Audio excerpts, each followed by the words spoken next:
Hey there, it's Melissa Brunetti, and welcome to the Mind Your Own Karma podcast.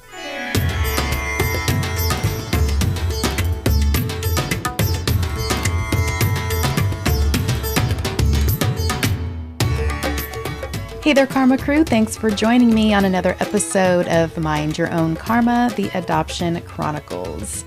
Today I have Michele Sickler on the show. She was born and relinquished on Staten Island, New York in 1962. She was placed with her adoptive family at 3 weeks of age. She grew up in Queens, New York. Michele found her natural family almost 13 years ago when she was 48. At that time, she found out her mother was African American. She describes her reunion as difficult, as many adoptees do. Her natural mother passed away in 2015. She has been married for almost 40 years and has 4 adult children and 1 granddaughter. Here is my interview with Michele Sickler. Mind Your Own Karma is welcoming Michele to the show today. Hi, Michele. Hi. So it is Adoptee Awareness Month, and I'm so glad that you reached out to me to tell your story, because I think some of the things that you're going to tell us today are going to help a lot of people. So thanks for coming on. So why do you think that you were relinquished?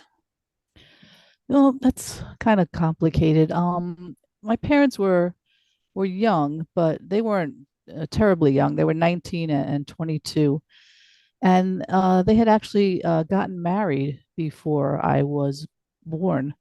Oh. Because I think they intended to keep me. So I'm not sure what happened. My mother said that they were working on finishing in an apartment in my father's family's house where they were going to live. And then she said suddenly she found herself moved to a different part of town.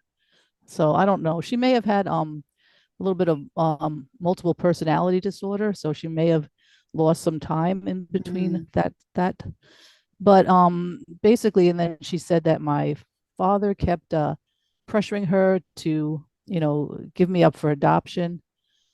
She said that she went to a church that had a sign saying something about counseling for, troubled pregnancies, and she went into the church, and they mentioned adoption for the first time. She had never thought of that. Mm-hmm. Her and my father had had an illegal abortion a few years previous. So the second time they got pregnant, they got married and they were planning to keep me until she went to this church, and they mentioned adoption, and then she told my father, and apparently he just loved the idea. He thought that was great. Moved to this apartment, and they made the plans then to relinquish me because reason either they weren't getting along or each one blames the other. My father said that my mother wanted to keep her partying lifestyle, and my mother said that wasn't true. So that part's not terribly clear. Yeah. So were you relinquished right away after birth, or what happened there? Do you know? Yeah, I do. My mother, talked a lot about about all this stuff, and I was with her in the hospital for 5 days, and then my father came and picked us up and drove us to the adoption agency. So the adoption agency didn't come to the hospital or anything like that. They had to physically bring me there, and they did. And then they took turns holding me while they filled out paperwork, and then they left me there. Mm. How does that feel?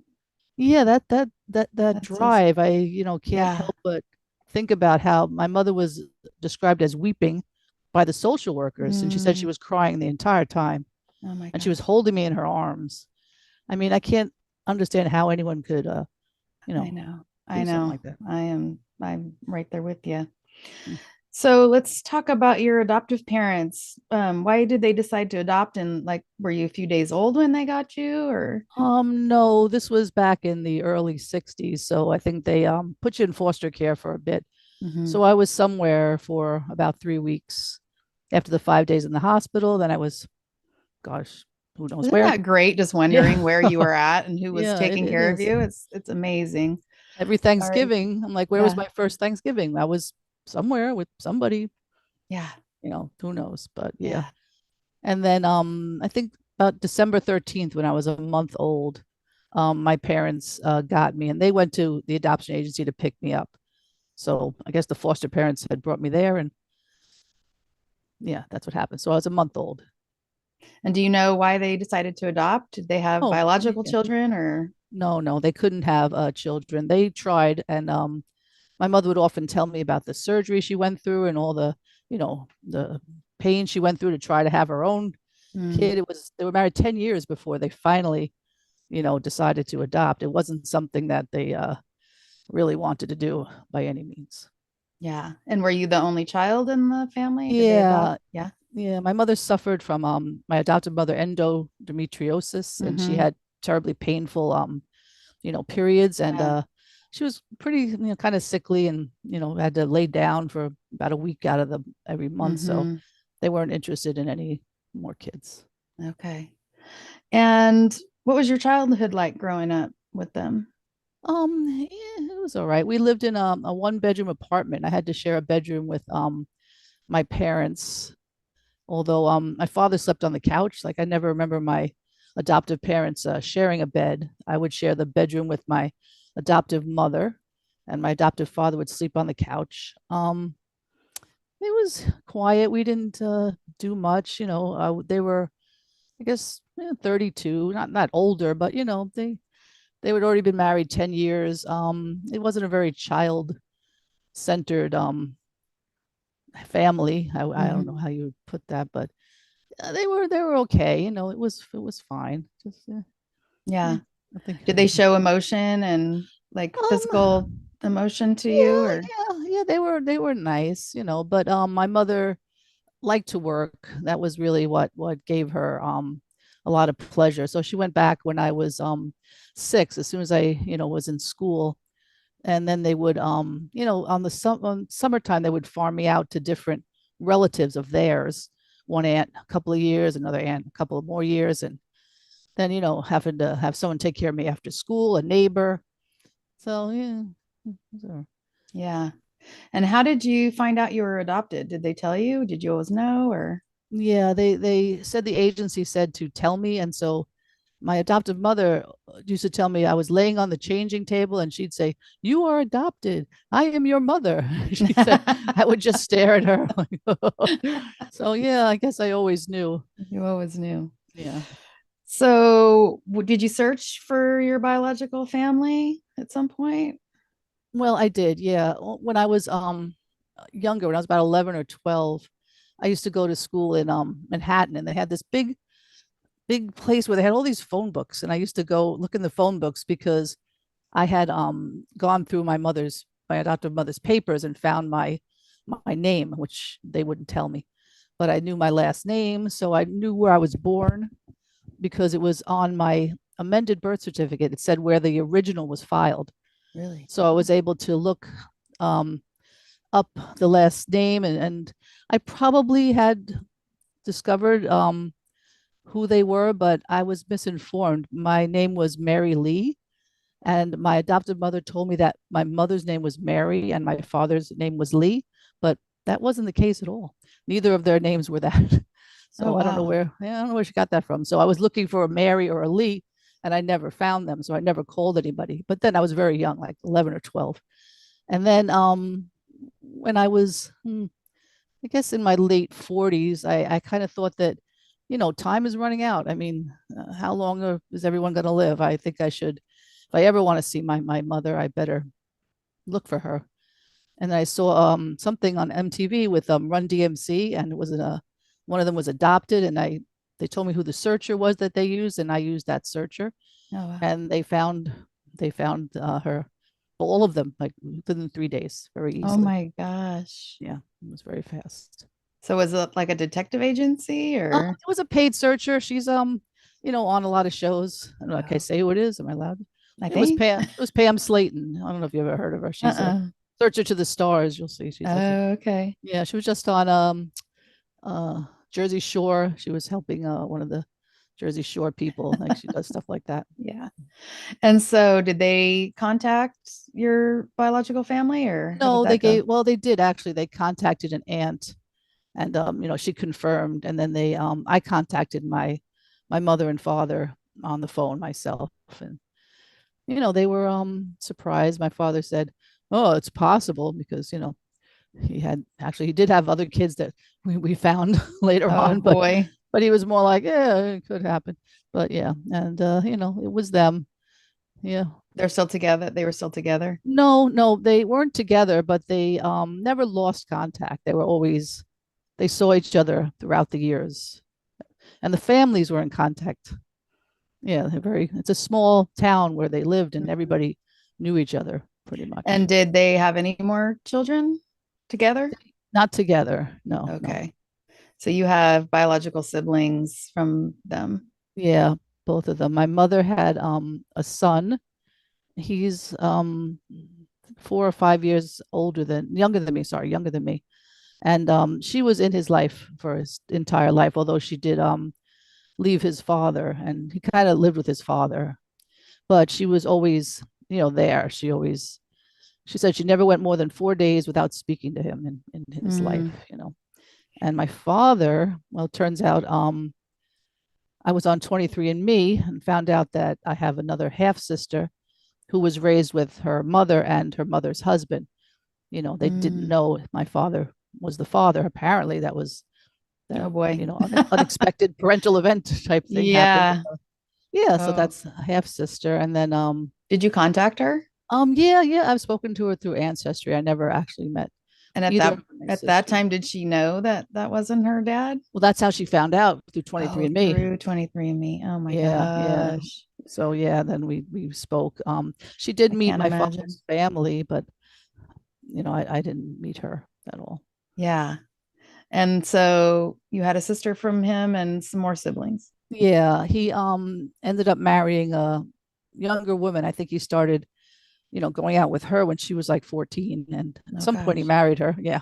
Wow. And yeah, yeah, he's a friendly guy. It's a And good way to they put it. yeah, and they have two kids who are basically the age of my children. My brother, the youngest, is 32 years younger than me. So it's a lot. Yeah. Yeah. And My have you met them, any of I've them? met the brother. I've met both my brothers. My brother through my mother and my brother through my father. Mhm. I've not met either sister. And then we found my mother always told me that my father had another son with a family with a friend, and it was the friend raised this son with her husband as the father, but it was my father's son. Yeah. And his family said no, that's not true. But then on 23andMe, a young man came up, and he's related to my father. He's my father's grandson through the son. Oh, wow. So it was his son, but that son had passed away young from Oh. I don't know what in his 30s, and he Mm. gave his son up for adoption.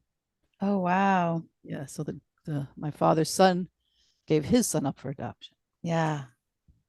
So what was it like did you meet your biological parents or did you just talk to I them over the did. phone? No, I met them. Yeah.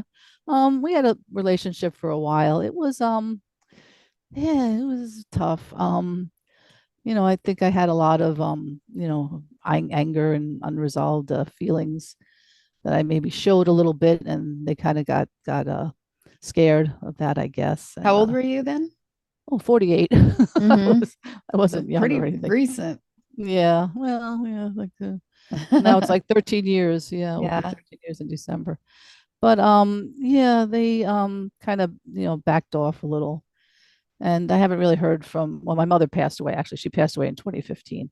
Mm. But even the last year of her life, she didn't want any contact with me. Although we'd had a pretty good relationship.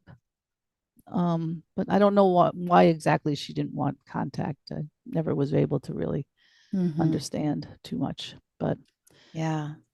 So going through your own reunion experience, what advice would you give people that maybe you didn't think about and would have wished you did? mm, well, I wish that I had maybe I guess move more slowly. Like we just like the first time I met my mother, I met her in the city. She's like, "Oh, let's go to my son's house." And we got in the car and drove to her son's house, and I met, my brother, and then I met his wife, and then I met, her son, and then another sister was nearby, my mother's half sister, and she came over too, and it was a lot. Yeah. And yeah, we saw each other a lot in the beginning, and I guess move more slowly, but I don't know if you can. I wasn't prepared for the way I would feel. I don't know how I would have prepared for it because it was. I had no idea Yeah. what it would feel like. And so in the beginning, it sounds like your mom was super excited and, Yeah, and absolutely. then, something happened. That's kind of my story too, where it just kind of fizzled out. And then at some point she was just like, okay, I don't want to have Yeah. this relationship anymore. Do you have any idea what happened? Well, I guess I think she really got upset because apparently the story that I was told, even I was told this by my adoptive parents, was that my parents told their families that I had died at birth Oh, to explain why they wow. didn't come home with a baby because they were married and she was pregnant and they knew she was pregnant. So conveniently they thought up this death thing. So that always kind of bothered me. Even when I was a kid, I was like, do I have a grave somewhere? Like Oh my gosh. what Yeah. happened? Yeah, bad stuff. Think about But that. that I found out what really would happen is that they would take you to like this pauper's field and bury you in a mass grave. So that was very upsetting to me. And I guess I told my mother, how could you do that? But yeah, she didn't take too kindly to that kind of talk. So Yeah. She didn't want to get into the nitty gritty. She just wanted to pick up and pretend like yeah, it was all good. I think that's kind of probably yeah, what was going on with my mom too. yeah, And so you said you were like 11 or 12 and you found, paperwork with your name on it or whatever. You were yep, looking at phone books and stuff. yep. I mean, that's a pretty young age. You were already searching. Absolutely. Yeah. It was not we never spoke about it in my house or my family. I think I remember being very young, like 3, and saying, "Oh, looking in the mirror and saying something about my other mother." And my adopted mother's like, "You don't have another mother." It's like, ooh. So, yeah. uh, Yeah. Basically, my thought was like, "Wow, this lady, I can't, trust her. This is not someone I can talk about this stuff too." So I just shut that down. And that's Right. hard because then the kid is just making up their own idea of what happened without any help from anybody. It's very, you shouldn't do that to a kid, Right. Yeah. So I did a recent interview with another adoptee that kind of found out that their heritage was different than they thought originally. And they were surprised, but in a strange way, it was kind of affirming, like they kind of already knew. So do you Hmm. want to talk about that a little bit and how you felt? Yeah, yeah. When I was growing up with my adoptive mother, I would always like point to my skin. I'm like, my mom, my skin's green. Look, it's green. She's like, no, it's not green. What's wrong with you? I was like, I don't know, there's something. And I would go to the beach with my friends, and they would get sunburned, and I would just kind of get tan. I would burn sometimes, but not as fast as they did. And I always thought, like, I don't know what that is, but my background from the agency said that I was Italian. So I was like, all right, Italian, that sounds pretty good. So then I met my mother, and she had what they described it in the agency back then was sallow tones. I don't know if you ever Okay. heard of that. Her skin had sallow tones. Huh. So I looked that up. It's like yellowish tones. Like, so she had that Weird. same kind of greenish Yeah. yellowish skin. And Uh-huh. she had nice thick curly hair. I didn't get that. But she was sitting down and she said, well, I was worried that you wouldn't get adopted because you were a mixed race baby. I'm like, what do you mean? Mixed with what? She said, oh, black. And I was like, what? She said, no, her father, was black man who was light skinned, very light skinned, and kind of passing, but he was known in the town. I mean, his identity was black. He was, you know, that's what he So that was. was your grandfather? My grandfather. Yeah, Okay. yeah. And I had, well, I don't know if you could see me, but I had well, I didn't think it was that, but I had no idea that that was the case. But 23andMe has borne that out, and I've also been on Ancestry, and I could see going back when the family, they were marked as B back then, and They definitely were. But most of the my grandfather's siblings all married white, and now my generation is we're pretty much white. There is another branch of the family that didn't. They only stayed black. But yeah, that was I was surprised because they lied. They didn't put black down on the paperwork because that would might have prevented me from Wow. being adopted. I Wow. don't know if my Yeah. adoptive family would have even looked at me if they saw that. I don't know Mm, that they would have. They said, "Oh yeah, we would." I don't know that that's the case. This is interesting. 1962 you're talking about. Yeah. No. Wow. But yeah, So you were surprised but not shocked. Like it kind of right. yeah, things were kind of like, oh, that's why this, And it that. also made sense to why my father, didn't turn to his family for more help. Maybe they didn't want that kind of person in the family. My parents were married, but then about um 18 months later, the marriage was annulled, like annulled in the court, I guess. I found the papers. I went to the records place in the town, and yes, it was annulled. Not, it was annulled Wow. because of like because they never had sex. I don't know what that was. I forget what it was called. But Yeah. but that was what it was for. But obviously they did. Obviously. Yeah, but why did they have the marriage annulled? I mean, Yeah. that wouldn't have helped my mother at all, the poor thing. She was 19 years old. She got pregnant, got married, gave the baby up for adoption, then had the marriage annulled. I mean, her head must have been just spinning. You can Hmm. imagine going through all that. And why the annulment? Who was behind that? I don't know. Interesting. So do you have a relationship with your biological father now? No, no, I don't. I heard that he had maybe some kind of brain issue. This my sister I found on 23andMe has met him and said that he has some cognitive issues. I mean, I think he's alive. I don't know. He Mm, was born in 40, so now he'd be 83. I hope hmm. someone would tell me if he passed, but I'm not Yeah. 100% sure if anyone would. Right. Did you go to your mom's funeral or did they I didn't. have? I did go visit her. I visited her in the hospital when she was ill. I hadn't known, and then somebody told me, your mother's in the hospital. So I was like, I left work and I got on the train and the bus and I went to the hospital. She was in Manhattan. And I went to see her and I walked in and I guess it was summer, so I was wearing white. She said, "Oh, it was like an angel just walked in." And I would visit her in the hospital and we didn't talk about anything bad. So I Yeah. did that for a couple of months until she actually passed away. And her sister, half sister, lived in Michigan, and I paid for her to have a bus ticket to come to New York to visit, to stay with my mother, and she stayed with her in the hospital. And yeah, I was allowed to stay and visit her, while she was sick.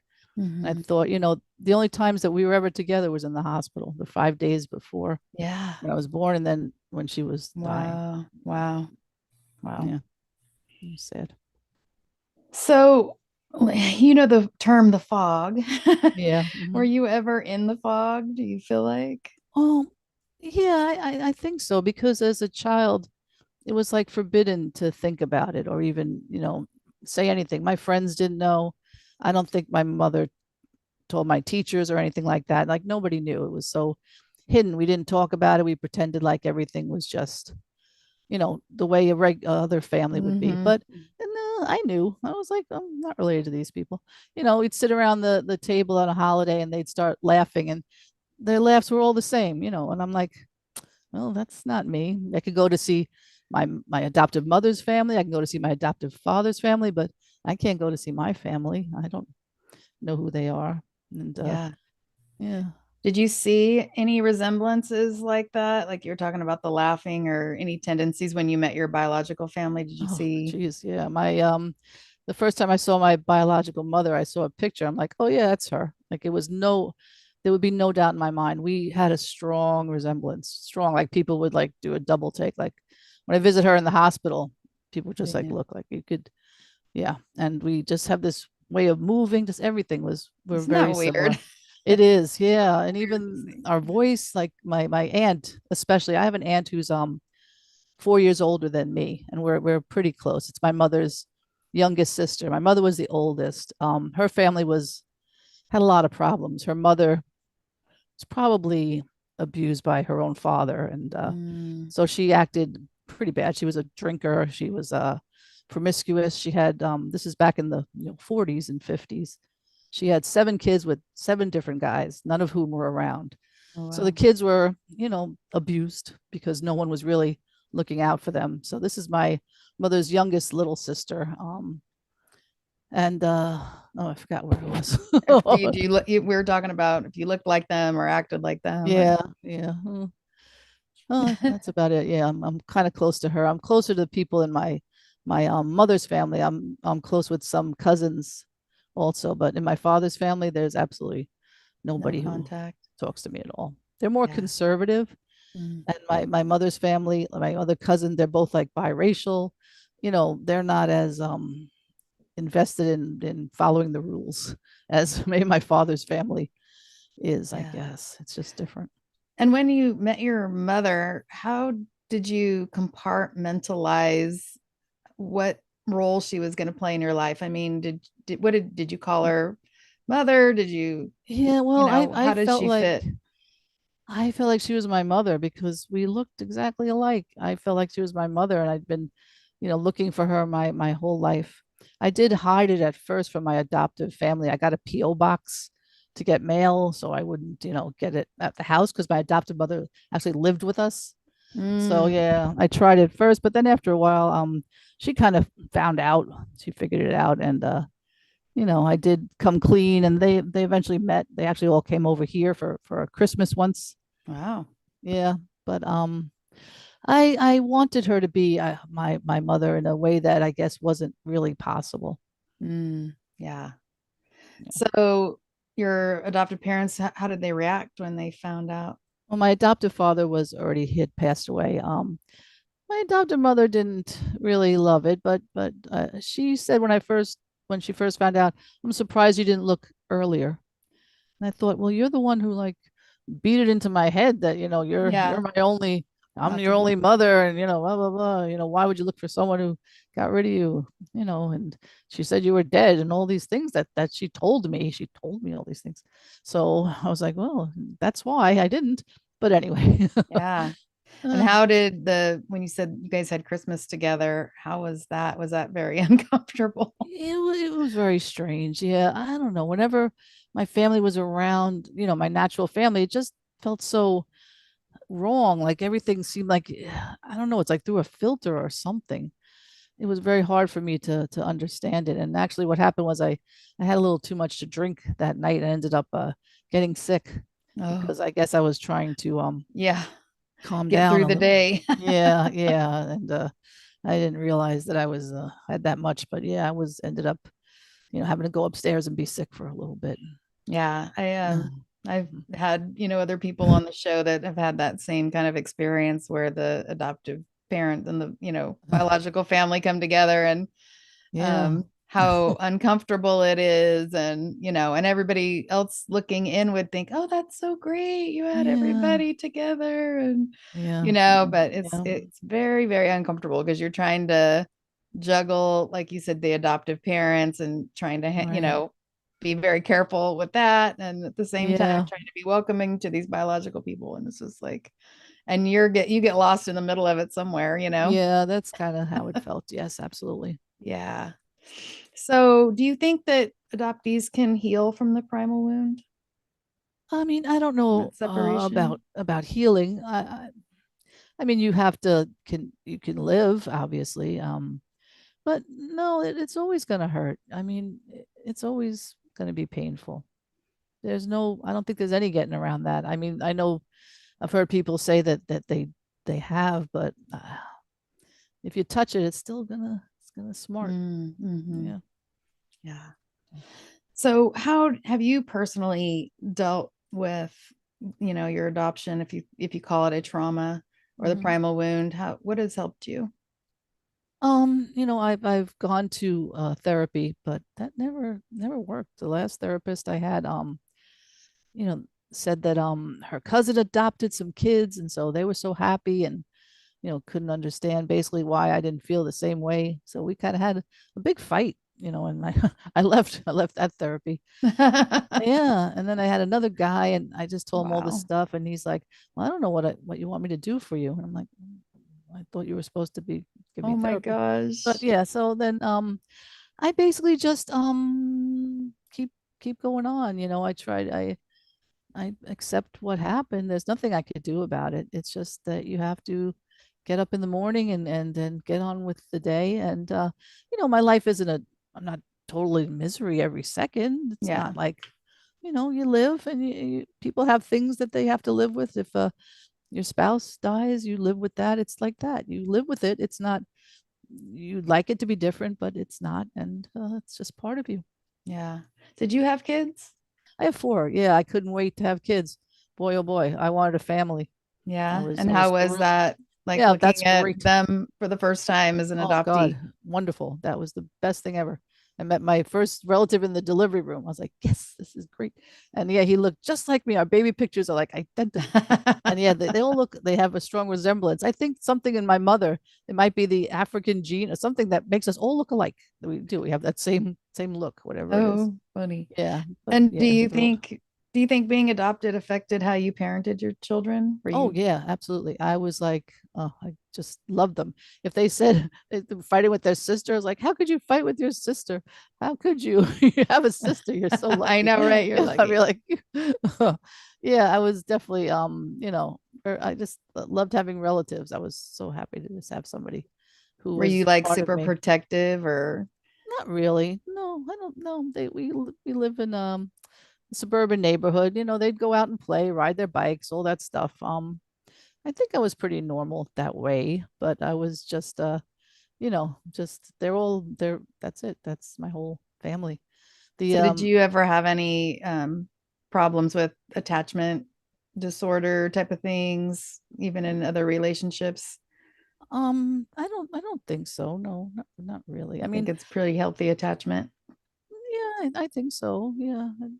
Luckily that doesn't seem to be a big issue. I mean, my adoptive parents were, good. My physical needs were met. I didn't have any, deprivation or really abuse or anything like that. So I can't say maybe that helped, I'm sure. Yeah. So in closing, what would you like struggling adoptees to know? Well, I'd like them to know that they're not the only ones who feel this way. I mean, growing up, we didn't have the internet or anything. I was the only adoptee I knew. In fact, I knew another girl, but we never talked about it even Mm, amongst ourselves, even mhm. when we were alone. These days, I mean, it's a lot better, and it's so Yeah. good to know that there are other people who feel like I do. I thought I was the only one because everyone would say, "Oh no, you're so lucky. What do you mean? It's the same thing," Yeah. and it's Yep. not. And to know it's not, that's okay. It's okay that it's not the same. It's Yeah. not. Acknowledging your feelings and having that community now is so great. The Oh social yeah, media part of it is, just open the door. And yeah, I mean, even for certainly. me, I thought I was pretty well adjusted, kind of like you. I had Yeah, great parents and, just yeah, going along with my life and all that was great. And I was just like, I get on these forums and I'm just like blown away at some of these stories and, some of the heartaches and just, I yeah, mean, it's amazing. I yeah, don't know absolutely. how you get through some of the stories. I just thank God I didn't have to deal with a lot of that. Yeah, But I think absolutely. telling those stories is so important, Yeah, so that definitely other is. people can hear it too and know that their feelings are validated and they, that it's okay to have them. Absolutely. That was the big thing that Yeah. people should know. Absolutely. Yeah. Anything else that you wanted to share about your experience that we didn't Um, cover? yeah, just that my since my adoptive mother passed away, I really don't have any contact with my adoptive family either, not really much at all. Sometimes those relationships are the the adoptive family goes along with it because your adoptive parent is alive, so they accept you more. But once they're gone, kind of some of those relationships kind of go away too. Oh, That's another wow. thing. I don't think when you give a baby up for adoption, people go that far down the road. And what happens when you're like Yeah. my age? I don't have really, no brothers and sisters, no aunts, uncles, cousins, nothing like that. Yeah. Do you have grandkids?